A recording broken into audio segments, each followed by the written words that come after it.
복음을 받아들이고 구원받았다는 사람의 삶은 어떤 모습일까요? 도덕적으로 아무런 흠이 없고 죄가 없는 삶의 모습일까요?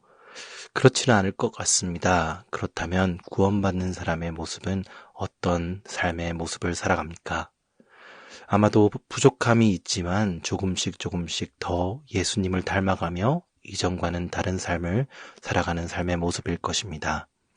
하루 이틀 사이에는 크게 달라진 것을 볼 수 없을지도 모르지만 1년, 2년 지나며 신앙의 연수를 더하고 하나님의 거룩함과 성령의 열매들이 이전보다 조금씩 더 많이 그 삶 속에서 보이는 사람이 아마도 예수 믿는 사람의 삶이며 복음을 품고 살아가는 삶의 모습일 것입니다.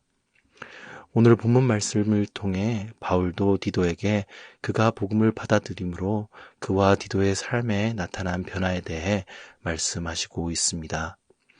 디도서의 배경이 되고 있는 크레타 섬 사람들은 저희가 지난주 본문들 중에서 살펴보았듯 그들의 생활 속에 탐심과 절제를 모르는 생활, 그리고 세상적 욕망이 거짓이 그들의 문화 가운데 그리고 그들의 삶 가운데 녹아 있었음을 우리는 살펴보았습니다. 그런데 놀랍게도 오늘 3절 말씀에서 바울은 그레테 사람들이 가지고 있을 법한 삶을 그와 디도도 살았다고 말씀하고 있습니다. 3절은 이렇게 말씀하시고 있습니다. 우리도 전에는 어리석은 자요, 순종하지 아니한 자요, 속은 자요, 여러 가지 정욕과 행랑의 종노릇한 자요, 악독과 투기를 일삼은 자요, 가증한 자요, 피차 미워한 자였으나.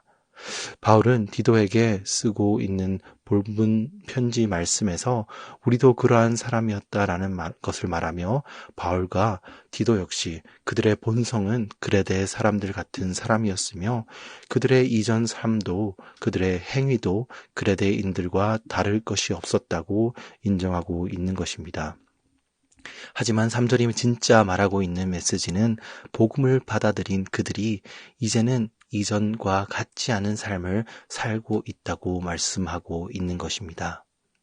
그렇다면 바울과 디도 또 복음을 받아들인 사람들은 어떻게 그 삶이 바뀔 수 있다고 본문은 말씀하고 있습니까? 사도 바울은 이에 대해 두 가지를 말씀하고 있습니다. 그 첫 번째는 은혜입니다. 4절과 5절 말씀에서 하나님의 자비 그리고 긍휼하심이 나타날 때 그들을 구원하셨다고 본문 말씀은 말씀하고 있습니다. 무슨 말입니까? 3절 말씀에서 우리가 살펴본 것처럼 그들의 행위가 완벽하거나 혹은 그럴 만한 성품을 가진 사람이었어가 아닌 그들이 하나님의 사랑을 합당케 받지 못할 죄인들이었으나 주님께서 그들을 불쌍히 여기심으로 하나님께서 그의 무한하신 사랑을 그들에게 주사 그들이 주의 긍휼함을 따라 중생의 씻음을 얻었다고 5절은 말씀하시고 있는 것입니다. 이것을 7절 말씀에서는 그들의 삶이 은혜를 입었음에 그들이 의롭다함을 받았다고 말하고 있는 것입니다.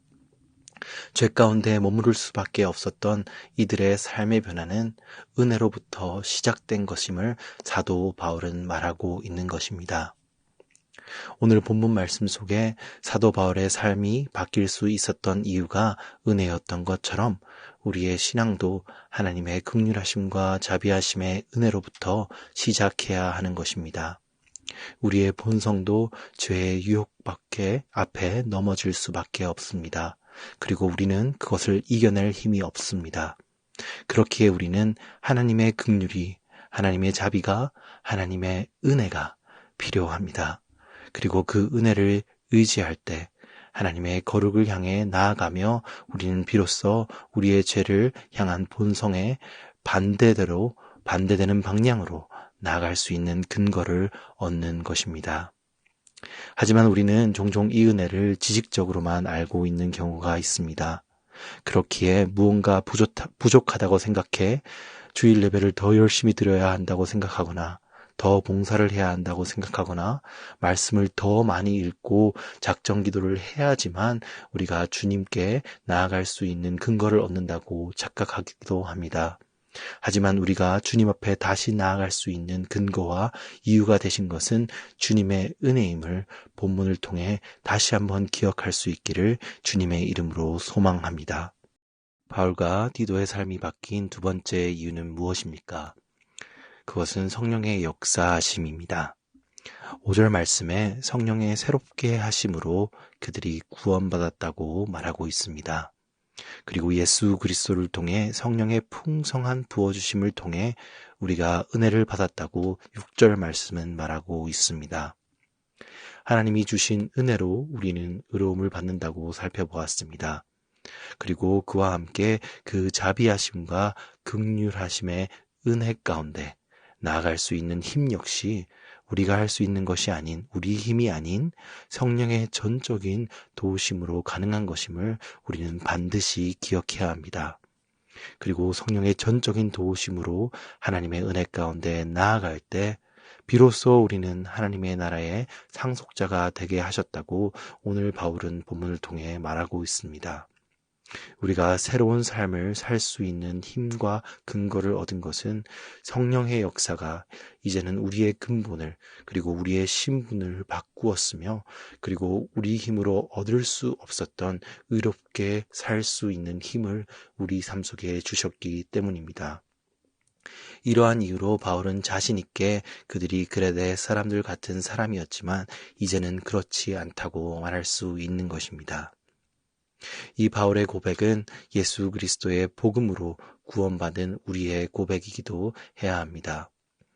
우리도 어리석고 불순종하고 악독과 투기와 탐심과 가증스럽고 미워하는 바울과 같은 그레데 사람 같은 자들이었지만 예수 그리스도의 긍휼하심과 자비하심의 은혜로 그리고 또 성령의 역사하심을 통해 이제는 하늘나라의 상속자로 살아갈 수 있는 신분과 그렇게 살아갈 수 있는 능력을 받은 것입니다.